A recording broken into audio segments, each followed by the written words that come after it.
السلام علیکم۔ Novel عنکبوت by نور راجپوت کی یہ قسط نمبر 41 ہے۔ آفس کا دروازہ قدرے زور سے کھلا۔ ولی اندر داخل ہوا۔ اس کے چہرے پر شدید ناگواری اور غصے کے تاثرات تھے۔ فجر اپنی کرسی پر بیٹھی لیپ ٹاپ پر جھکی ہوئی تھی۔ وہ ایسے ظاہر کر رہی تھی جیسے اسے ولی کے آنے کا احساس ہی نہ ہوا ہو۔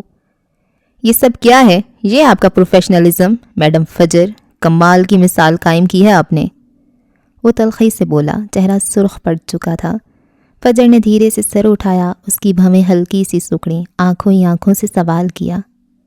تمیز سے بات کریں مسٹر ولی، یہ میرا دفتر ہے، اور جہاں تک میرے پروفیشنلزم کا تعلق ہے وہ اس فضول سے وارننگ لیٹر سے کہیں زیادہ بلند ہے جو تمہیں ابھی ابھی موصول ہوا ہے۔ اس کا انداز سلگانے والا تھا۔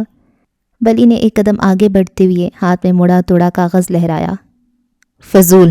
آپ اسے فضول کہہ رہی ہیں؟ آپ نے مجھے وارننگ لیٹر بھیجا صرف اس لیے کہ میں نے اس پرانی حویلی والے فوٹو شوٹ پر آپ کو منع کیا؟ وہ حیران تھا۔ اسے اندازہ نہیں تھا فجر اسے وارننگ لیٹر ایشو کروائے گی۔ فجر نے لیپ ٹاپ کا ڈھکن آہستگی سے بند کیا، آنکھوں میں سرد مہری واضح ہوئی۔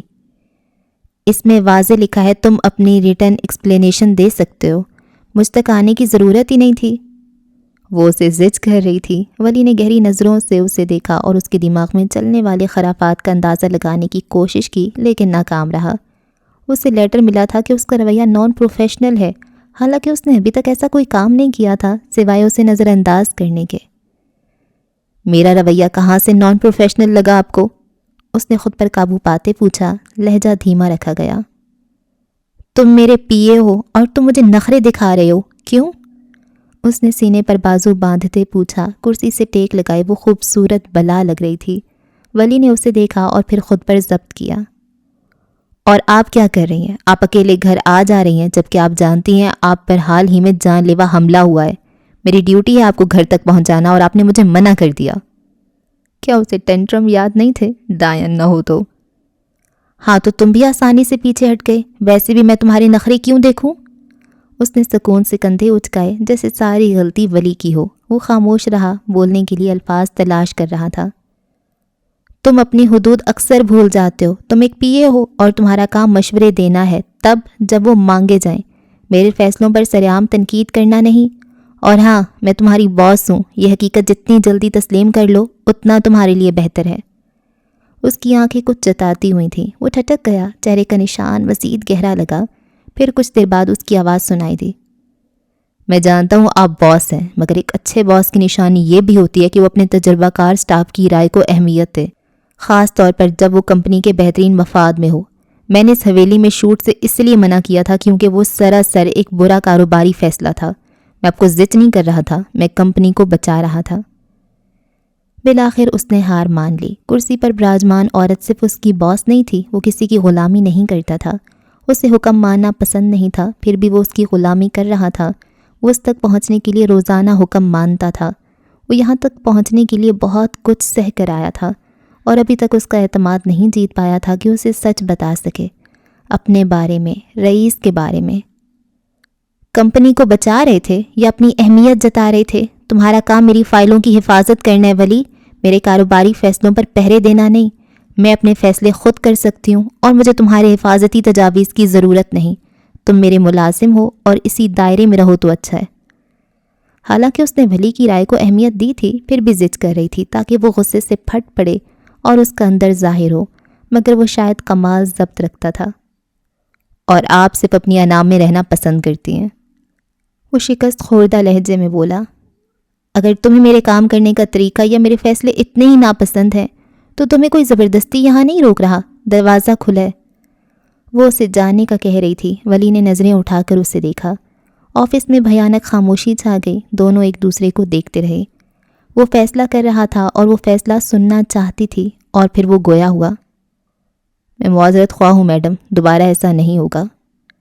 یہ سنتے ہی فجر کے چہرے پر ایک فاتحانہ سرد مہری ابھری۔ یہ وارننگ لیٹر تمہارے لیے ایک چھوٹا سا سبق تھا کہ آئندہ میرے کسی بھی حکم یا فیصلے پر اعتراض کرنے سے پہلے 100 بار سوچنا کہ تم کس سے مخاطب ہو۔ میں یہاں کی مالک ہوں۔ جی بہتر، وہ بس اتنا ہی کہہ پایا۔ تم جا سکتے ہو۔ اس بار اس کا لہجہ دھیما تھا۔ وہ بنا کچھ کہے واپس پلٹا۔ دروازے کے قریب پہنچا تو عقب سے اس کی آواز سنائی دی، سارا کا نکاح ہے، رات کا فنکشن ہے، تیار رہنا، تمہیں میرے ساتھ چلنا ہوگا۔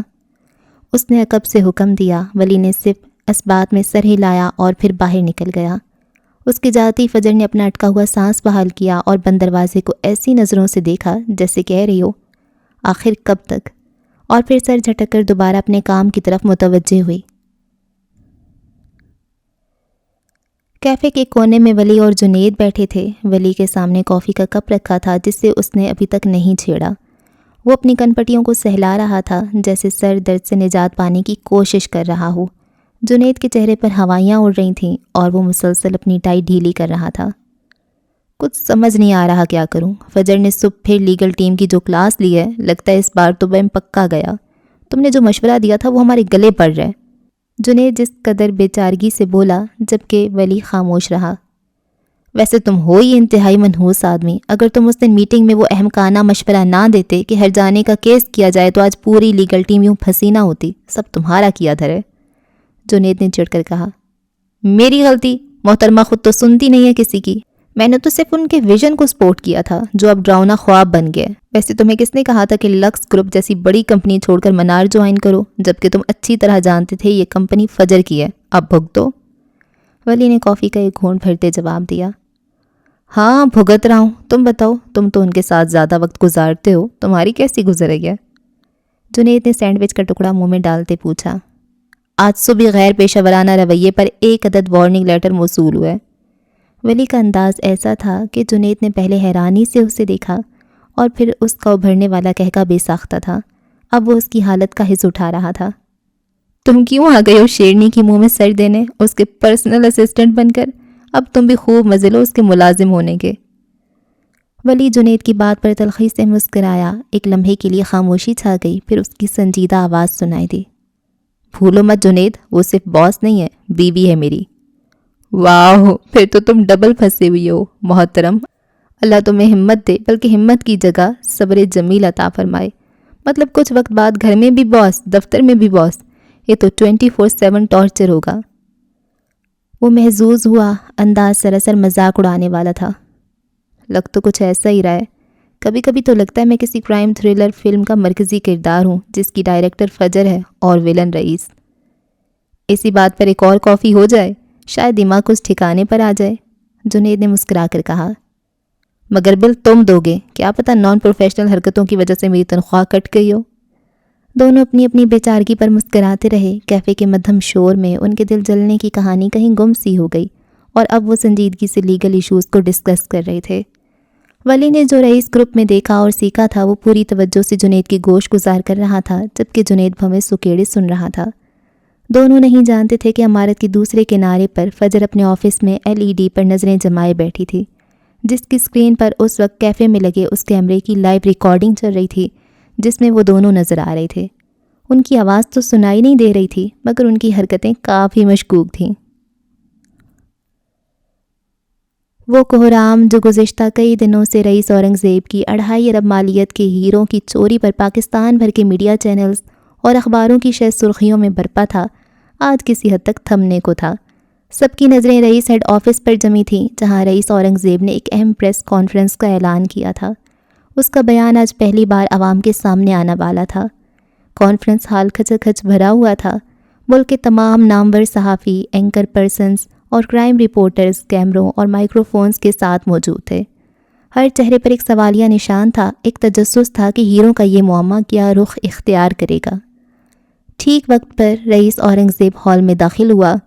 قیمتی لباس میں اپنی قیمتی شخصیت کے ساتھ اس کی خوشبو دور تک پھیل گئی۔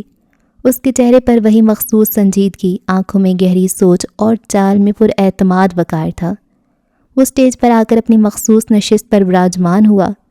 اس کی مضبوط شخصیت پورے ماحول پر چھائی ہوئی تھی۔ چند لمحوں کی خاموشی طاری رہی، صرف کیمروں کے فلیش چمک رہے تھے۔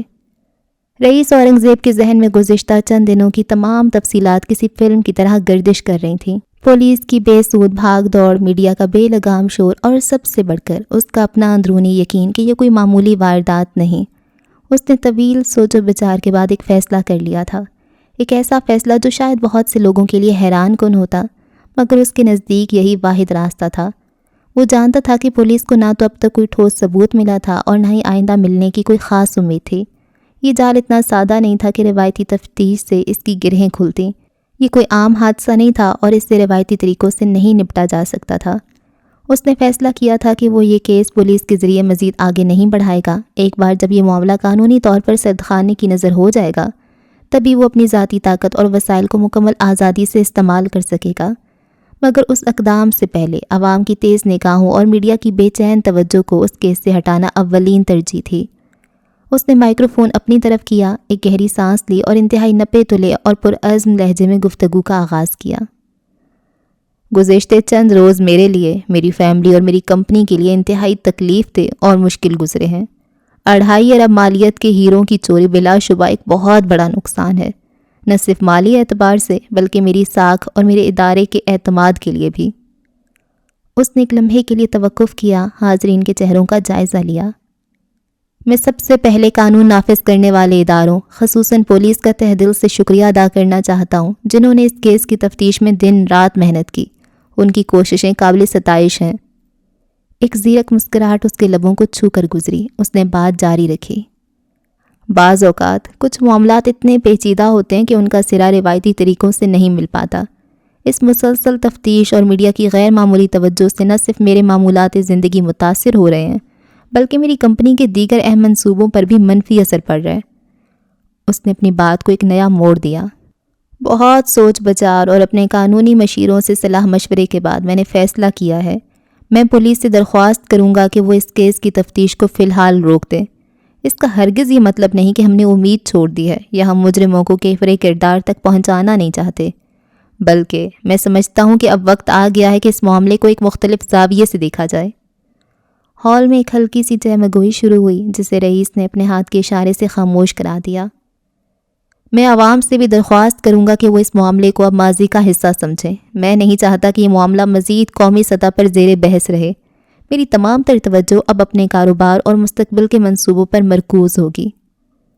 اس نے اپنا بیان مکمل کرتے ہوئے کہا، آپ سب کی تشریف آوری کا شکریہ۔ مجھے امید ہے آپ میرے اس فیصلے کی وجوہات کو سمجھیں گے۔ چند ایک سوالات کی کوشش کی گئی، مگر مراد عالم نے انتہائی مہارت سے انہیں ٹالتے ہوئے کانفرنس کے اختتام کا اعلان کر دیا۔ رئیس اسی پروقار انداز میں اٹھا، عروضہ اور مراد کے ہمراہ ہال سے باہر نکل گیا، اپنے پیچھے کئی سوالات اور ایک نیا تجسس چھوڑ گیا تھا۔ اسے معلوم تھا کہ اس کا بیان میڈیا میں ایک نئی بحث چھیڑ دے گا، مگر وہ یہ بھی جانتا تھا کہ چند دنوں میں یہ طوفان بھی تھم جائے گا۔ عوام کی یادداشت کمزور ہوتی ہے، اور جیسے یہ معاملہ میڈیا کی نظروں سے اوجھل ہوگا، اصل کھیل شروع کرنے کا وقت آ جائے گا، اس کا اپنا کھیل، اپنے اصولوں کے تحت۔ بالائی منزل پر فجر اپنے ڈیزائنز میں مگن تھی۔ چھٹی کا دن تھا اور وہ انہی دنوں کا انتظار کرتی تھی جب وہ تخلیقی کام کر سکے۔ اس کا دھیان یکسوئی سے اپنے بنائے ہوئے خاکوں میں تھا، جہاں رنگوں اور کپڑوں کی دنیا میں وہ کھوئی ہوئی تھی۔ چند مہینوں میں پاکستان میں ایک بڑا فیشن شو ہونے والا تھا اور وہ اس کے لیے تیاری کر رہی تھی۔ شیڈو کوئن کاسٹیوم بھی اسی کلیکشن میں شامل تھا۔ نیچے لاؤنج میں اماں اور بانو دونوں ٹی وی کے سامنے براجمان تھیں۔ پاکستانی ڈرامے کی اونچی آواز نے پورے گھر کو اپنی لپیٹ میں لے رکھا تھا۔ ڈرامے کی کہانی کچھ ایسی ڈرامائی تھی کہ اماں ہر دوسرے سین پر کسی نہ کسی کردار کو برا بھلا کہہ رہی ہوتی۔ بانو بڑے سلیقے سے سیب کاٹ کر اماں کو پیش کر رہی تھی اور وہ خود بھی مزے سے کھا رہی تھی۔ اس بے شرم عورت کو دیکھو، اتنی منہ پھٹ ہے کہ اپنی ساس کو بھی جواب دے رہی ہے، اماں نے ڈرامے کی ویلن پر جھنجھلا کر کہا۔ ایک سیب کا ٹکڑا منہ میں ڈالا۔ اماں جی کیا کریں، آج کل کے ڈراموں میں دکھاتی ہی ایسا کچھ ہے، ہم جیسوں کو تو بس تفریح چاہیے، بانو نے مسکراتے ہوئے کہا۔ ایک اور سیب اماں کی طرف بڑھایا۔ اماں اور بانو جو شروع میں ایک دوسرے کو ناپسند کرتی تھیں، اب بیسٹ فرینڈز بن چکی تھیں۔ دونوں ایک دوسرے کے بنا کوئی ڈرامہ نہیں دیکھتی تھیں۔ تفریح؟ یہ تفریح ہے یا عذاب؟ یہ تو مجھے ہارٹ اٹیک دلوائیں گے ایک دن۔ اس ہیرو کو دیکھو کیسا بھولا بن رہا ہے، جیسے اسے پتہ ہی نہ ہو کہ اس کی بیوی کس کے ساتھ چکر چلا رہی ہے، اماں نے آنکھیں مٹکا کر کہا۔ ارے اماں جی، یہ تو ڈرامے کا مزہ ہے، جب تک ہیرو بے وقوف نہ بنے تب تک ہم بیچاریاں ہیروئن پر ترس کیسے کھائیں گی، بانو نے ہنس کر کہا۔ ترس؟ مجھے تو اس ہیروئن پر غصہ آ رہا ہے، اتنی سیدھی ہے کہ ہر کوئی اسے بے وقوف بنا کر چلا جاتا ہے، ایک تھپڑ مارے اس ویلن کو تو سارے ڈرامے کا بیڑا غرق نہ ہو جائے، اماں نے سیب کا ٹکڑا تیزی سے چباتے ہوئے کہا۔ یہ ہیروئن تھپڑ مارنے لگے تو ڈرامہ کیسے چلے گا، یہ تو کہانی ختم ہو جائے گی، بانو نے کہکا لگایا۔ مجھے تو لگتا ہے یہ ڈرامے والے ہمیں پاگل کرنے کے لیے بیٹھے ہیں، اور یہ گانے، ارے بابا پہلے ہی ڈرامے رونے دھونے والا ہے، اوپر سے یہ اداس گانے۔ اماں نے سر جھٹکا۔ چلے اماں جی، تھوڑا سیب اور کھائیں، دماغ ٹھنڈا ہو جائے گا، بانو نے پیار سے کہا۔ فجر اوپر اپنا دھیان مرکوز کرنے کی ہر ممکن کوشش کر رہی تھی، لیکن نیچے سے آتی آوازوں نے اسے سخت پریشان کر رکھا تھا۔ ڈرامے کے ڈائلاگ، اماں اور بانو کی چہمگوئیاں اور تیز آواز میں گانے، سب کچھ اس کے کانوں میں گونج رہا تھا۔ بالآخر اس سے رہا نہ گیا اور وہ اپنا کام چھوڑ کر سیڑھیوں کی طرف بڑھ گئی۔ آخری زینے پر کھڑے ہو کر اس نے اماں کو تبصرہ کرتے اور بانو کو کہکے لگاتے دیکھا۔ جیسے ہی بانو کی نظر اس پر پڑی، اس کے کہکے کو بریک لگی۔ ذرا آواز کم کر لو۔ وہ زینے پر بازو باندھے کھڑی تھی اور حیرت سے دونوں کو دیکھ رہی تھی۔ بانو نے ایک نظر اماں کی طرف دیکھا جو ٹی وی کی اسکرین سے آنکھیں ہٹائے بغیر سیب کھا رہی تھیں۔ فجر کی آواز سن کر لاپرواہی سے کہا، اسے کہو اپنے کمرے میں جا کر کام کرے، ہمیں ڈسٹرب نہ کرے۔ یہ سنتے ہی فجر کا دماغ پھک سے اڑا۔ یہ کیا طریقہ ہے؟ میں اوپر اپنا کام کر رہی ہوں اور آپ لوگوں نے پورا گھر سر پر اٹھا رکھا ہے۔ بیگم صاحبہ تشریف لے آئیں، اپنا کام چھوڑ کر آ گئی ہیں۔ کیوں بھائی، دماغ کو زیادہ زور پڑ گیا ہے؟ اماں نے طنزیہ لہجے میں کہا، آنکھوں میں چمک تھی۔ ان کی بات سن کر فجر نے صبر سے کام لیا۔ یہ زور پڑنے کی بات نہیں ہے، بس ذرا آواز کم کر لیں، مجھے کام کرنے میں مشکل ہو رہی ہے۔ یہ کیا مشکل ہے؟ ہماری عمر میں تو لوگ کھیتوں میں کام کرتے تھے اور گھر آ کر بھی سکون نہیں ملتا تھا، اور تم ہو کہ ذرا سی آواز پر ہی ناک منہ چڑھا رہی ہو۔ اماں نے جان بوجھ کر چھیڑا۔ اماں کھیتوں میں کام آپ نہیں کرتی تھی، پھر مثال کیوں دے رہی ہیں؟ میرا کام ایسا ہے، مجھے یکسوئی چاہیے، اور آپ ہیں کہ پاکستانی ڈراموں کی ڈرامہ کوئین بن کر بیٹھی ہیں۔ فجر نے بھی طنز کا وار کیا۔ بڑی ڈیزائنر بن گئی ہو تو اب ہم غریبوں کا جینا بھی مشکل کر دو گی؟ یہ ہمارا گھر ہے، جیسے چاہیں گے رہیں گے۔ اماں نے سیب کا ایک اور ٹکڑا منہ میں ڈالا اور ستائش کے لیے بانو کی طرف دیکھا، جس نے ستائش سے گردن ہلائی، جبکہ فجر حیرانی سے انہیں دیکھتی رہی۔ کیا مطلب؟ یہ آپ کا گھر ہے؟ کیا یہ میرا گھر نہیں ہے؟ گھر اس کا ہوتا ہے جس کے نام کی تختی باہر لگی ہو، اور باہر ترنم بیگم کی تختی لگی ہے، اماں نے فاتحانہ انداز میں کہا۔ فجر یہ سن کر کلس کر رہ گئی، الفاظ منہ میں ہی دم توڑ گئے۔ اسے وہ دن یاد آیا جب اس نے یہ گھر بنوایا تھا اور اس کے باہر ترنم ہاؤس کی تختی لگوائی تھی، اور آج وہی نام اس پر بھاری پڑ رہا تھا۔ وہ کچھ دیر کھڑی رہی، اور جب اماں کے کان پر جوں بھی نہ رینگی تو وہ غصے سے پاؤں پٹک کر اوپر چلی گئی، جبکہ اماں مزے سے سیب کھاتے ہوئے دوبارہ ڈرامے کی طرف متوجہ ہو چکی تھیں۔ گھر میں ایک بار پھر ڈرامے کی اونچی آواز اور بانو کے کہکہوں کی گونج چھا گئی۔ بہار میں جائے فجر معراج اور اس کے ڈیزائنز۔ خوبصورت سے گھر کا لاؤنج سورج کی سنہری کرنوں سے منور تھا۔ یہ ایک وسیع و عریض ہال تھا جس کی دیواروں پر ہلکے کریم رنگ کا پینٹ تھا۔ سامنے ایک بڑی کھڑکی تھی جہاں سے باہر سرسبز لان اور پھولوں کے گملے نظر آ رہے تھے۔ کھڑکی کے ایک طرف ایک کتابوں کی الماری تھی جس میں مختلف موضوعات پر کتابیں سلیقے سے چنی ہوئی تھیں۔ دوسری طرف ایک لکڑی کی پرانی مگر خوبصورت میز پر ایک گلدان میں تازہ گلاب سجے تھے۔ لاؤنج کے بیچوں بیچ ایک بڑا صوفہ سیٹ پڑا تھا جس پر نرم مخملی کشن رکھے تھے۔ پلک اسی صوفے پر بیٹھی تھی، گہری سوچ میں ڈوبی ہوئی۔ اس کی شہد رنگ بڑی آنکھیں کسی نقطے پر مرکوز تھیں، اس کے گھنگریالے بال شانوں پر بکھرے تھے، اور اس نے آسمانی رنگ کا ایک خوبصورت سوٹ پہن رکھا تھا جو اس کی رنگت پر بہت جچ رہا تھا۔ اچانک فون کی گھنٹی بج اٹھی۔ یہ لینڈ لائن فون تھا جو لاؤنج کے ایک کونے میں رکھی چھوٹی میز پر پڑا تھا۔ پلک نے اپنا موبائل فون پہلے ہی بند کر رکھا تھا تاکہ فون کالز اسے مزید تنگ نہ کر سکے۔ فون کی گھنٹی بجتے ہی ایک عجیب سا خوف اس کے دل میں سما گیا۔ فخرہ بھابھی اور فخر بھائی دونوں گھر پر نہیں تھے، اسے خود ہی اٹھنا پڑا۔ پہلے ایک لمبی سانس لی اور دل کو مضبوط کرتے ہوئے فون کی جانب بڑھی۔ جیسے ہی اس نے فون اٹھایا، دوسری جانب سے ایک زہرخند آواز گونجی، تم اپنی کتابوں کی اشاعت بند کروا رہی ہو یا پھر تمہاری سانسیں بند کی جائیں؟ فلک کا دل ایک لمحے کو بیٹھ گیا، وہ گھبرا گئی، اس کے ہاتھ ہلکے سے کانپنے لگے، مگر پھر اسے فجر کے ساتھ ہونے والی ملاقات یاد آئی۔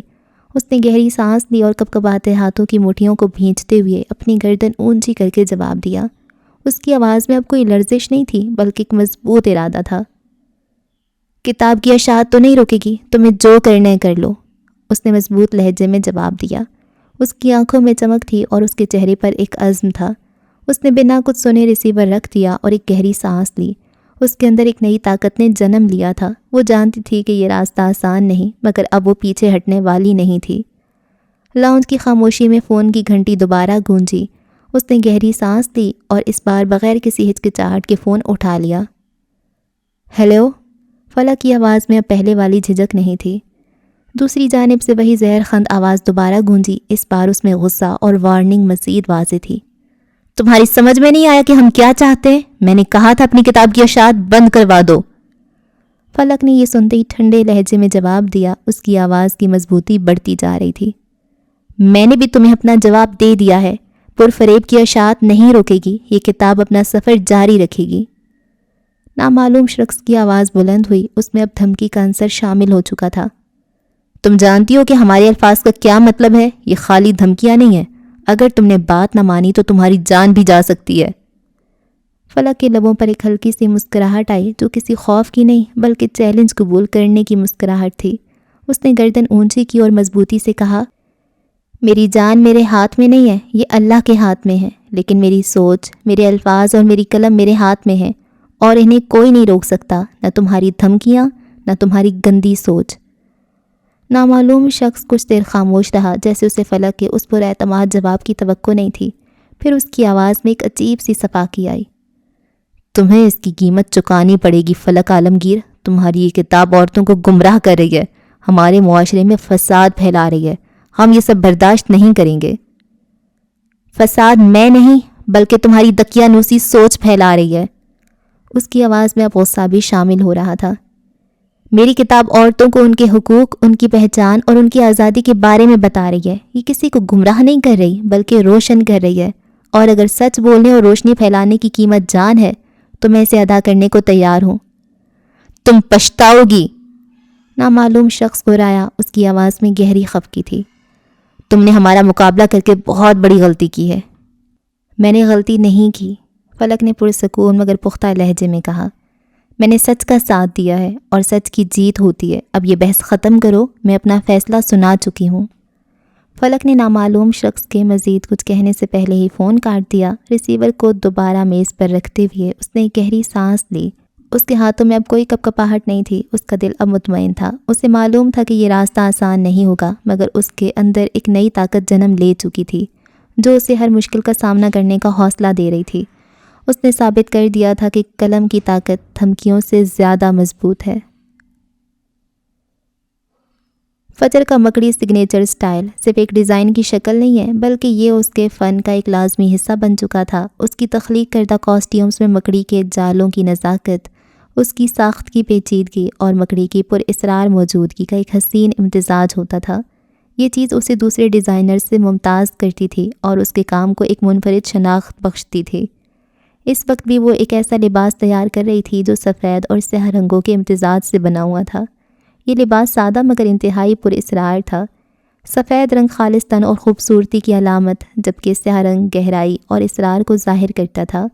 ان دونوں رنگوں کا استعمال لباس کو ایک ایسا کنٹراسٹ دے رہا تھا جو دیکھنے والے کو اپنی طرف کھینچتا تھا۔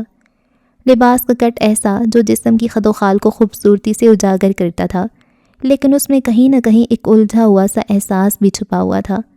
کپڑے کا انتخاب ایسا کیا گیا تھا جو حرکت میں نرم اور آزاد محسوس ہو، لیکن جب ٹھہر جائے تو ایک مخصوص ہیئت اختیار کر لے، جیسے کہ مکڑی کے جالے ہوا میں جھولتے ہیں لیکن اپنی جگہ پر برقرار رہتے ہیں۔ اس کاسٹیوم کا سب سے خاص اور حیران کن حصہ ایک کیپ تھی جو مکڑی جیسی دکھتی تھی۔ یہ کیپ اتنی حقیقت پسندانہ اور پر اسرار تھی کہ یہ دیکھنے والے کو یہ احساس دلاتی تھی جیسے ایک بہت بڑی مکڑی انسان کے آدھے سر پر چپکی ہو۔ کیپ کی بناوٹ ایسی کہ یہ سر کے آدھے حصے کو اپنی لپیٹ میں لے لیتی اور اس کی ٹانگوں جیسے ڈیزائن ایسے پھیلے ہوئے تھے جو اصل مکڑی کی ٹانگوں کا بھرم دیتے تھے۔ یہ صرف ایک کیپ نہیں بلکہ ایک فن پارہ تھا جو فجر کی غیر معمولی ڈیزائننگ صلاحیتوں کا منہ بولتا ثبوت تھا۔ اس کیپ کے ذریعے فجر ایک ایسی دنیا تخلیق کر رہی تھی جہاں فینٹیسی اور حقیقت کا فرق مٹ جاتا۔ کیپ کا وزن اور ساخت ایسی کہ وہ سر پر آرام سے بیٹھے، مگر اس کا بصری اثر انتہائی ڈرامائی اور ناقابل فراموش تھا۔ اس وقت وہ اپنے اسٹوڈیو میں بیٹھی پوری توجہ سے کام کر رہی تھی۔ یہ اس کی کلیکشن کا دوسرا ڈیزائن تھا، یقیناً آگے ایسے بہت سے ڈیزائن اس کلیکشن کا حصہ بننے والے تھے۔ لاہور کے ایک معروف نجی ہسپتال کا آنکولوجی وارڈ، جہاں زندگی اور موت کی کشمکش ہر لمحہ جاری رہتی تھی۔ یہ وارڈ عام طور پر خاموش اور گہرا رہتا تھا، ہر چہرہ ایک انکہی کہانی سنا رہا ہوتا۔ اس وقت صفدر بھی اپنی فیملی کے ساتھ اسی وارڈ میں موجود تھا۔ روحی اس وقت ایک پرائیویٹ روم میں تھی جس کی کھڑکی سے باہر کے درختوں کے پتے ہلکے سے ہلتے دکھائی دے رہے تھے۔ کمرہ ہلکے نیلے اور سفید رنگ کا تھا تاکہ مریضوں کو کچھ سکون مل سکے۔ وہ ایک خاص بستر پر لیٹی ہوئی تھی، اس کے جسم سے کئی ٹیوبیں جڑی ہوئی تھیں جو مختلف مشینوں میں جا رہی تھیں۔ اس کا چہرہ زرد پڑ چکا تھا اور اس کے بال کیمو تھراپی کے باعث بہت کم رہ گئے تھے۔ اس کی بڑی بڑی آنکھیں جو کبھی شرارت سے چمکتی تھیں اب تھکاوٹ اور درد کی عکاسی کر رہی تھیں۔ کیمو تھراپی کا عمل جاری تھا۔ ایک نرس جس نے ماسک پہن رکھا تھا احتیاط سے دوا کی ایک تھیلی کو روحی کے بازو میں لگی IV لائن سے جوڑ رہی تھی۔ یہ کیمو تھراپی کا ایک اہم مرحلہ تھا جس میں طاقتور ادویات خون کے ذریعے کینسر کے خلیوں کو نشانہ بناتی تھیں۔ دوا کا بہاؤ آہستہ آہستہ شروع ہوا اور روحی نے درد سے اپنی آنکھیں بند کر لیں۔ یہ عمل گھنٹوں جاری رہنا تھا جس کے دوران قے، متلی اور جسمانی درد جیسی شدید سائیڈ ایفیکٹس متوقع تھے۔ روحی کی ماں اس کے سرہانے بیٹھی تھیں، ان کی آنکھوں میں آنسو تھے جو مسلسل ٹپک رہے تھے، مگر وہ بیٹی کا ہاتھ مضبوطی سے تھامے ہوئے تھیں، جیسے اسے یہ احساس دلا رہی ہوں کہ وہ اکیلی نہیں۔ سفتر کا باپ ایک کرسی پر بیٹھا تھا، اس کا سر جھکا ہوا تھا۔ اس کی خاموشی کمرے کی اداسی کو اور بھی گہرا کر رہی تھی۔ اتنی دولت ہونے کے باوجود وہ بیٹی کے لیے صحتیاب زندگی نہیں خرید پا رہے تھے۔ سفتر کمرے کے کونے میں کھڑا تھا، اس کی آنکھیں روحی پر جمی تھیں۔ وہ خود کو بے بس محسوس کر رہا تھا۔ یہ وہی سفتر تھا جو ہنستا ہنساتا رہتا تھا اور اب اپنی بہن کو اس حالت میں دیکھ کر سب کچھ بھول گیا تھا۔ اس کا دل روحی کے لیے تڑپ رہا تھا اور اس کی آنکھیں نم تھیں۔ اس کی شخصیت اس وقت ٹوٹتی ہوئی محسوس ہو رہی تھی۔ اسی دوران اس کے موبائل کی گھنٹی بجی، اسکرین پر فجر کا نام چمک رہا تھا۔ سفتر نے ایک لمبی سانس لی، اپنی نم آنکھوں کو ہتھیلی سے صاف کیا اور بھاری آواز میں فون اٹھایا۔ ہاں فجر؟ سفتر کی آواز میں گہری تھکاوٹ اور دکھ نمایاں تھا۔ دوسری جانب سے فجر کی پر اعتماد اور قدر تیز آواز آئی۔ کہاں رہ گئے ہو سفتر؟ بھول گئے آج رئیس گروپ کے ساتھ وینڈر والا کانٹریکٹ سائن کرنا ہے؟ یہ کانٹریکٹ تمہیں ہی دیکھنا تھا۔ فجر کی آواز میں ہلکی سی جھنجھلاہٹ تھی۔ اسے اندازہ نہیں تھا کہ سفتر کی خاموشی کی وجہ کیا ہے۔ سفتر نے گہری سانس لی، اس کے گلے میں جیسے کچھ پھنسا ہوا تھا۔ تم دیکھ لو، میں نہیں آ سکتا، روحی کی کیمو تھراپی ہے۔ اس نے روحی کی طرف دیکھا جو تکلیف سے کروٹ بدل رہی تھی۔ اس کی آواز میں اب کوئی جھجک یا پیشہ ورانہ مضبوطی نہیں تھی، صرف ایک بہن کی تکلیف کا غم تھا۔ دوسری جانب مکمل خاموشی چھا گئی۔ فجر جو عام طور پر حکم جھاڑتی تھی ایک لمحے کو جیسے سکتے میں آ گئی۔ اسے کبھی سفتر کی سنجیدگی کا اندازہ نہیں تھا۔ اسے سفتر کے بارے میں صرف یہی معلوم تھا کہ وہ کام کو اہمیت دینے والا اور ہنسنے ہنسانے والا شخص تھا۔ ٹھیک ہے، تم پریشان مت ہو، میں دیکھ لوں گی۔ وہ فون بند کرنے لگی، مگر اسی لمحے سفتر کی آواز سنائی دی جو اب پہلے سے بھی زیادہ التجا آمیز تھی۔ ہو سکے تو رئیس ہیڈ آفس کے بعد سیدھا ہسپتال آ جانا، روحی تم سے ملے گی تو اسے اچھا لگے گا، وہ تمہیں بہت پسند کرتی ہے۔ سفتر کی اس درخواست پر فجر کا دل جیسے رک سا گیا تھا۔ ہنسنے ہنسانے والا سفتر اس قدر سنجیدہ اور غمگین رہنے لگا تھا، اس کی وجہ اسے اب پتہ چلی تھی۔ ان کی اکلوتی بہن زندگی اور موت کی جنگ لڑ رہی تھی اور یہ سن کر فجر کے دل میں ایک عجیب سی کیفیت پیدا ہوئی۔ فجر کو روحی کا خیال آیا، اس کی حالت عجیب سی ہو گئی۔ اسے محسوس ہوا جیسے وہ روحی سے جذباتی طور پر مانوس ہو چکی تھی۔ فجر نے فوری طور پر فون بند کیا اور اس کا ذہن روحی کی جانب مڑ گیا۔ اب اس کا کام میں دل بمشکل لگ پاتا، مگر سب سے مشکل مرحلہ اب رئیس ہیڈ آفس جانے کا تھا۔ اس نے گہرا سانس لیا اور اپنا وجود ڈھیلا چھوڑ دیا۔ آخر وہ وقت آ ہی گیا تھا جب رئیس گروپ اس کا پارٹنر بننے والا تھا۔ میٹنگ روم کا ماحول سنجیدہ اور پروقار تھا۔ شیشے کی شفاف دیواروں سے باہر شہر کا وسیع منظر دکھائی دے رہا تھا، مگر اندر موجود افراد کی توجہ کا مرکز کانفرنس ٹیبل پر رکھے گئے دستاویزات تھے۔ فجر معراج ایک نازک ریشمی پیروں کو چھوتے ہوئے سلیو لیس گاؤن پر ایک نفیس سیاہ بلیزر زیبتن کیے ہوئے تھی۔ اس کے بال ایک اونچی پونی میں کسی ماہر فنکار کی طرح قید تھے اور کانوں میں ہمیشہ کی طرح ہیروں کے ٹاپس ہلکی سی جنبش پر بھی جگمگا اٹھتے۔ اس کا قیمتی چشمہ بالوں میں کسی تاج کی مانند سجا ہوا تھا، چہرے پر تناؤ کے آثار تھے، ایک ایسی مجبوری کا عکس جو وہ چھپانا بھی چاہتی تھی مگر چھپا نہیں پا رہی تھی۔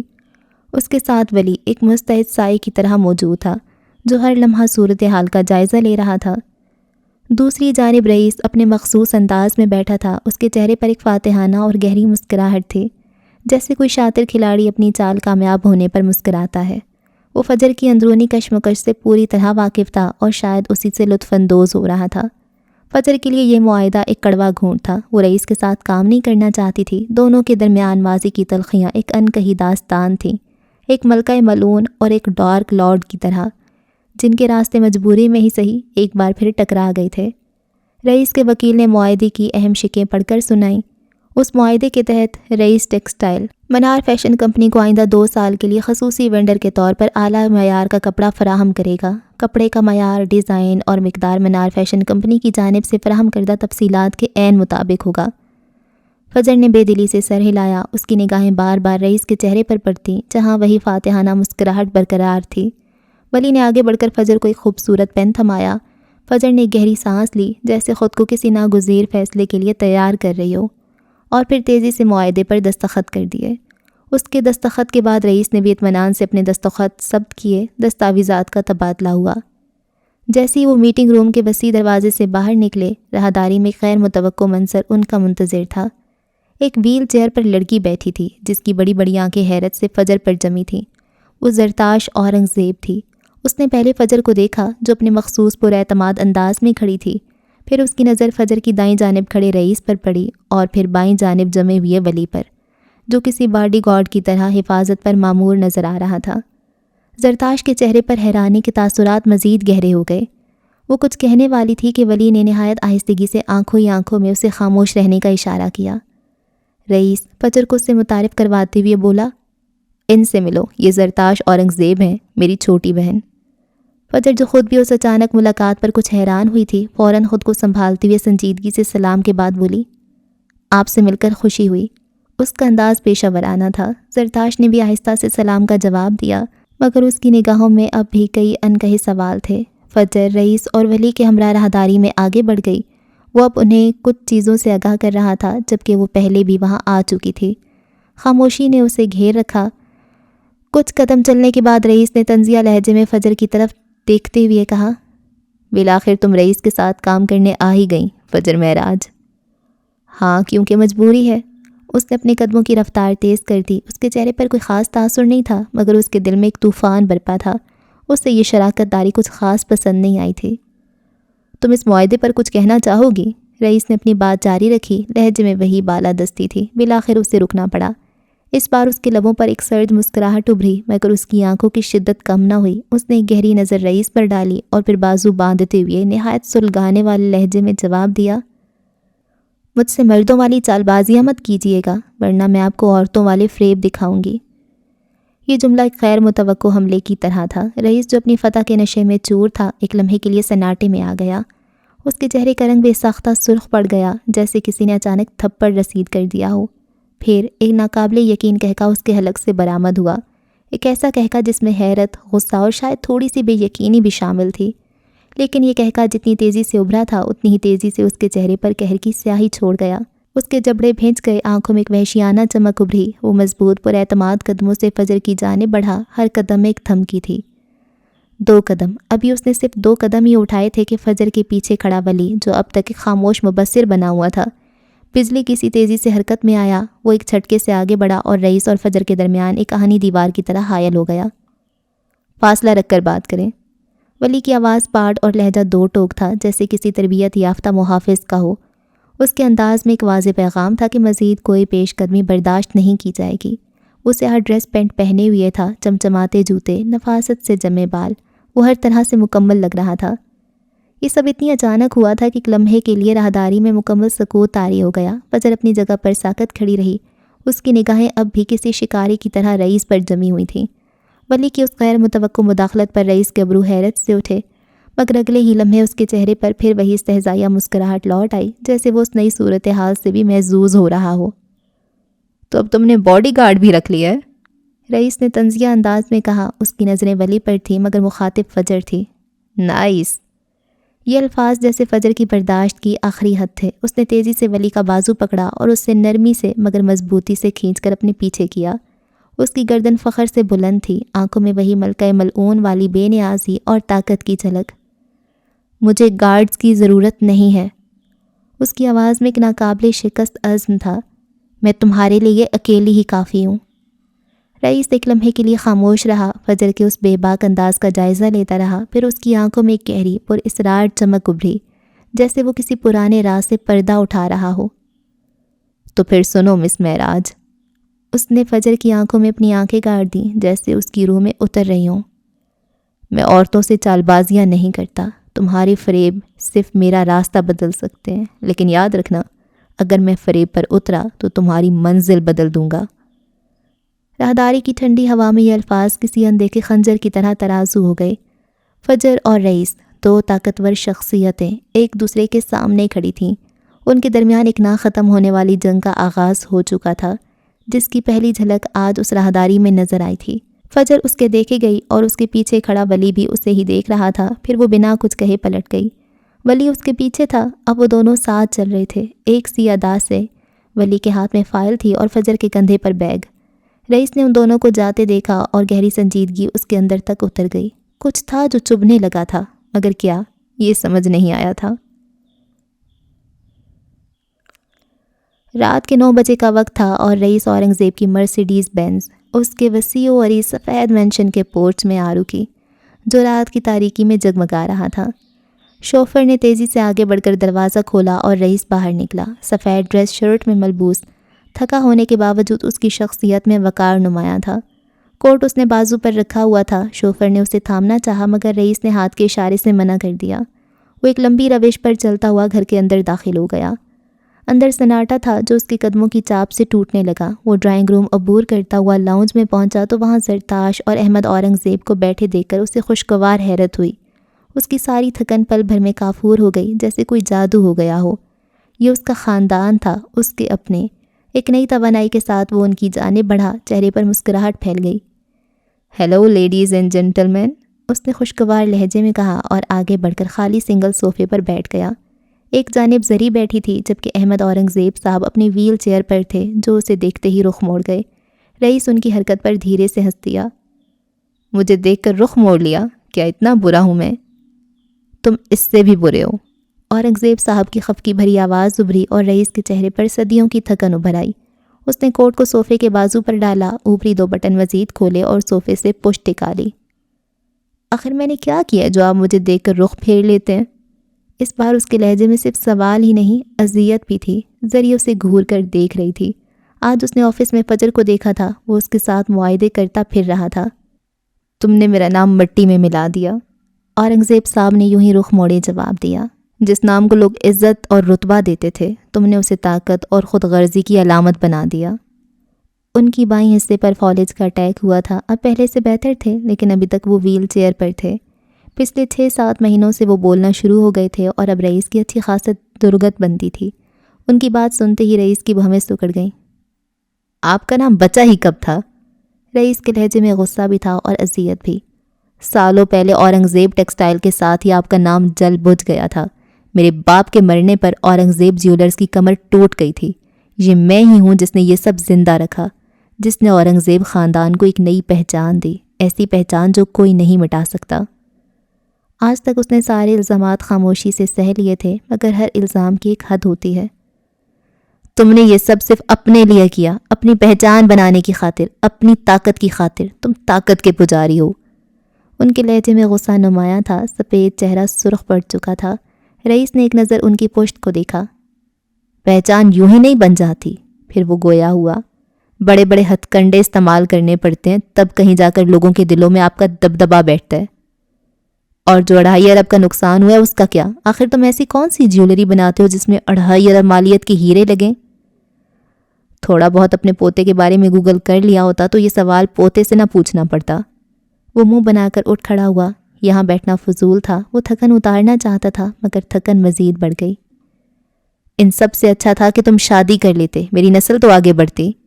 اورنگزیب صاحب کے لہجے میں طنز تھا۔ رئیس جو اٹھ کھڑا ہوا تھا ان کی بات سن کر حیران رہ گیا، چہرہ سرخ پڑ گیا۔ اللہ اللہ، اورنگزیب صاحب بھی کبھی کبھی حد کر دیتے تھے۔ نسل نام سے چلتی ہے اور میرا نام زندہ رہے گا۔ وہ جواب دیتا سیڑھیوں کی جانب بڑھا جب زرتاش، جو اب تک خاموش تھی، اس کی آواز گونجی۔ اور یہ فجر معراج کا کیا چکر ہے؟ وہ وہاں کیا کر رہی تھی؟ آپ کیا پلان کر رہے ہیں؟ شادی کیوں نہیں کر لیتے؟ اور اگر کرنا نہیں چاہتے تو اس کا پیچھا چھوڑ دیں، اسے اپنے ساتھ کیوں گھسیٹ رہے ہیں؟ رئیس ٹھٹک کر رکا، پھر اس نے پلٹ کر زرتاش کو یوں دیکھا جیسے اس کا دماغ پھر گیا ہو۔ پیچھا چھوڑ دوں؟ کیسے چھوڑ دوں پیچھا؟ اس نے الٹا سوال کیا۔ کیونکہ وہ فجر ہے، منار نہیں۔ وہ ایک عام سی لڑکی ہے مگر شاطر۔ وہ منار جیسی نہیں ہے۔ منار معصوم تھی اور یہ لڑکی مجھے آفت لگتی ہے۔ وہ جتاتے ہوئے بولی۔ رئیس بے یقینی سے اسے دیکھتا گیا۔ وہ منہ بھینچے کھڑا تھا، پھر ہنس دیا۔ منار اور معصوم۔ اگلے ہی لمحے اس کے جبڑے بھینچ گئے۔ جس لڑکی نے ہمارے پورے خاندان کو تباہ کر دیا، جس نے تمہیں ہمیشہ کے لیے معذور کر دیا، اسے معصوم کہہ رہی ہو؟ رئیس نے اس کی عقل پر ماتم کیا۔ جو ہوا اسے بدلا نہیں جا سکتا، آخر تم موو آن کیوں نہیں کر لیتے رئیس؟ اس بار وہ آپ سے تم پر آئی۔ وہ اس کا مزید نقصان ہوتے نہیں دیکھ سکتی تھی۔ رئیس جو ابھی تک اپنی جگہ پر جمع ہوا تھا، وہ اس کی جانب بڑھا، بازو پر رکھا کوٹ اٹھا کر نیچے پھینکا اور پھر دائیں جانب کی دیوار پر لگی ایک بڑی سی فریمڈ فوٹو اتار لایا۔ موو آن کر لوں؟ کس سے موو آن کر لوں؟ دیکھو انہیں، بھول گئی ہو؟ دیکھو ڈیڈ کو، ولی کو دیکھو، اپنے آپ کو دیکھو، زرناب کو دیکھو، بی جان کو دیکھو، ان سب کو بھول جاؤں؟ ان سب سے موو آن کیسے کر لوں؟ وہ تصویر اٹھا کر اس کے منہ کے عین قریب کرتے بولا، انداز میں تیش تھا، چہرہ سرخ پڑ چکا تھا۔ تصویر میں نظر آنے والا آفاق اورنگزیب اس کا باپ تھا، ولی 10 سال چھوٹا بھائی، زرناب زرتاش کی جڑواں بہن، بی جان ان کی دادی، وہ سب منار کی وجہ سے مارے گئے۔ منار نے اس کے پورے خاندان کو تباہ کر دیا تھا۔ وہ کیسے موو آن کر لیتا؟ اس نے وہ تصویر فرش پر دے ماری۔ یہ عالیشان گھر آج سونا پڑا ہے، کیوں؟ یہاں سناٹوں کا راج ہے، کیوں؟ کم عمری میں ہمیں یتیم کر دیا گیا، کیوں؟ وہ اب اپنے بال نوچ رہا تھا، اس کا انداز ہجانی تھا۔ اس نے صوفے کی سائڈ رکھے میز کو زوردار لات ماری، میز دور جا گرا۔ اس پر رکھے بیش قیمتی شو پیس ایک چھناکے سے ٹوٹ گئے۔ زرتاش اور اورنگزیب صاحب دونوں اپنی جگہ سہم گئے۔ انہیں یاد بھی نہیں تھا آخری بار رئیس نے غصہ کب کیا تھا۔ وہ سب کچھ اندر دبائے رکھنے کا عادی تھا۔ مسکراتے چہرے اور زخمی دل کے ساتھ اس نے اپنی سلطنت کھڑی کی تھی، مگر تنہائی اس کا مقدر تھی۔ زرتاش کو اس پل اس پر ترس آیا۔ اس سب میں فجر کا کیا قصور ہے؟ اس نے ڈرتے ڈرتے پوچھا۔ کیونکہ وہ اس کی بہن ہے، وہ اس کی ہم شکل ہے۔ وہ حلق کے بل چلایا، گردن کی نسیں ابھر آئیں۔ آپ اسے مار دیں گے؟ زرتاش کی آنکھوں میں نمی ابھری۔ ساری عمر کا اپاہج پن اسے بھی تو منار کی وجہ سے ملا تھا۔ میں اسے اذیت دوں گا، اتنی جتنی مجھے ملی، جتنی ہم سب کو ملی۔ اسے ماریے گا مت۔ اس بار زرتاش نے التجا کی، جبکہ اورنگزیب صاحب کے چہرے پر خوف اور وحشت دکھائی دے رہا تھا۔ دھوکے کی سزا صرف موت ہے۔ وہ آخری نظر ان پر ڈالتا، تیزی سے سیڑھیاں پھلانگتا ان کی نظروں سے اوجھل ہو گیا۔ پیچھے لاؤنج میں ایک ہولناک سناٹا چھا گیا تھا۔ شام کی دھندلی روشنی ہسپتال کے اس کمرے میں آہستہ آہستہ اتر رہی تھی جہاں سکوت نے ایک بوجھل سی فضا بنا رکھی تھی۔ باہر سے کبھی کبھار ایمبولینس کے سائرن کی دبی دبی آوازیں اس خاموشی کو توڑتیں اور پھر لوٹ جاتیں۔ کمرے میں ایک ہلکی زرد روشنی جل رہی تھی جو روحی کے پیلے چہرے پر مدھم سی چمک ڈال رہی تھی۔ کیمو تھراپی کی نکاہت اس کے وجود پر واضح تھی، مگر اس کی بڑی بڑی آنکھیں جو فجر کو دیکھ رہی تھیں ایک معصوم مسکراہٹ سے جگمگا رہی تھیں۔ فجر جو عام طور پر لوگوں سے ایک فاصلہ رکھتی تھی، اس وقت ایک بے چینی کے عالم میں اس کے پلنگ کے کنارے بیٹھی تھی۔ روحی کو اس حالت میں دیکھ کر اس کے دل میں کنجانی کسک اٹھی۔ یہ وہی روحی تھی جس کی باتوں میں ایک بے ساختگی تھی، جس کے خالص پن نے فجر کو تنہائی پسند طبیعت میں بھی ایک نرم گوشہ پیدا کر دیا تھا۔ روحی کی کمزور انگلیاں فجر کے بازو کو چھونا چاہتی تھیں، ایک بے بسی اور چاہت کا اظہار۔ فجر نے خود کو سنبھالتے ہوئے اس کا ننھا ہاتھ اپنے ہاتھوں میں لے لیا۔ روحی کی گرفت کمزور تھی، مگر اس میں ایک اپنائیت کا لمس تھا۔ مجھے یقین تھا آپ آئیں گی۔ روحی کی آواز دھیمی تھی، جیسے ایک سرگوشی ہو۔ اس کے ہونٹوں پر ایک نحیف مسکراہٹ پھیلی۔ میں اسٹرانگ ہوں نا، بالکل آپ کی طرح۔ فجر کے ہونٹوں پر ایک پھیکی سی مسکراہٹ نمودار ہوئی، جسے اس نے بمشکل روکا۔ اندر ایک درد کی لہر اٹھی تھی۔ ہاں روحی، تم بہت اسٹرانگ ہو، مجھ سے بھی زیادہ۔ اس کی آواز میں ایک گہرا یقین تھا۔ فجر ایک بیگ اپنے ساتھ لائی تھی جس میں روحی کے لیے کچھ تحائف تھے، پھولوں کا ایک چھوٹا سا گلدستہ جس میں گلابی اور سفید رنگ کے نازک پھول تھے، اور ایک کراس بیگ۔ بیگ کو دیکھ کر روحی کی کمزور ہوتی نظروں میں اچانک ایک چمک آئی۔ یہ ایک کینوس بیگ تھا جس پر سیاہ رنگ کی ایک بڑی سی مکڑی بنی ہوئی تھی۔ اس کے لمبے نازک پاؤں اور چمکدار آنکھیں بالکل اصلی لگ رہی تھیں۔ یہ روحی کی آواز میں حیرت اور خوشی رچ بس گئی تھی۔ اس کی انگلیاں بے تابی سے بیگ کو چھونا چاہ رہی تھیں۔ یہ تو بہت پیاری ہے۔ وہ تکیے سے ٹیک لگائے نیم دراز تھی۔ فجر نے بیگ روحی کے قریب کر دیا۔ مجھے لگا تمہیں پسند آئے گا۔ روحی کی آنکھیں حیرت سے پھیلی ہوئی تھیں، جیسے اسے یقین نہ آ رہا ہو۔ وہ اپنی کمزور سی گردن کو اٹھا کر مکڑی کو غور سے دیکھ رہی تھی۔ دیکھیں نا کتنی خاص ہوتی ہیں یہ مکڑیاں، ان کے 8 پاؤں ہوتے ہیں، بالکل جیسے کوئی ماہر رقاصہ اپنے فن کا مظاہرہ کر رہی ہو۔ اور وہ جالا بنانا کتنا کمال کا فن ہے، ایک ایک تار جوڑ کر ایسا گھر بنانا جو ان کا شکار بھی ہوتا ہے۔ وہ صبر سے انتظار کرتی ہیں اور پھر بجلی کسی تیزی سے اپنے شکار کو لپیٹ لیتی ہیں۔ ہے نا یہ ایک ماہر آرٹسٹ کی طرح؟ روحی کی آواز میں بیماری کی کمزوری کے باوجود ایک ولولہ تھا۔ فجر نے مسکراتے ہوئے سر ہلایا، مگر اس کی مسکراہٹ میں ایک سوچ تھی۔ ہاں تم صحیح کہہ رہی ہو، ان کا جال بنانا واقعی ایک کمال ہے، مگر ان کی ایک ڈارک سائیڈ بھی ہے۔ وہ جال بظاہر خوبصورت لگتا ہے، مگر حقیقت میں یہ شکار کا ایک پھندا ہے۔ ان کا صبر، ان کا انتظار، یہ سب کسی کو اپنی طرف کھینچنے اور پھر اسے قید کر لینے کی چال ہے۔ کچھ مکڑیاں تو اتنی خطرناک ہوتی ہیں کہ ایک ہی کاٹنے سے جان لے لیتی ہیں۔ ان کی خوبصورتی کے پیچھے ایک خوفناک حقیقت چھپی ہوتی ہے جو بظاہر نظر نہیں آتی۔ روحی نے فجر کی بات غور سے سنی، پھر ہلکے سے نفی میں سر ہلایا۔ نہیں فجر آپی، وہ بری نہیں ہوتی، وہ بس اپنے سروائیول کے لیے ایسا کرتی ہیں۔ وہ بھی تو ایک زندگی ہے جسے آگے بڑھانا ہے نا۔ اور جو چھوٹی مکڑیاں ہوتی ہیں وہ تو کسی کو نقصان بھی نہیں پہنچاتی، وہ بس چھپ کر رہتی ہیں، اپنے جالے بناتی ہیں، اور کوئی ان کو چھیڑے نا تو وہ کچھ بھی نہیں کہتی۔ ان میں ایک خاموش طاقت ہوتی ہے جو سب کو نظر نہیں آتی، وہ اپنے اندر کی دنیا میں مگن رہتی ہیں۔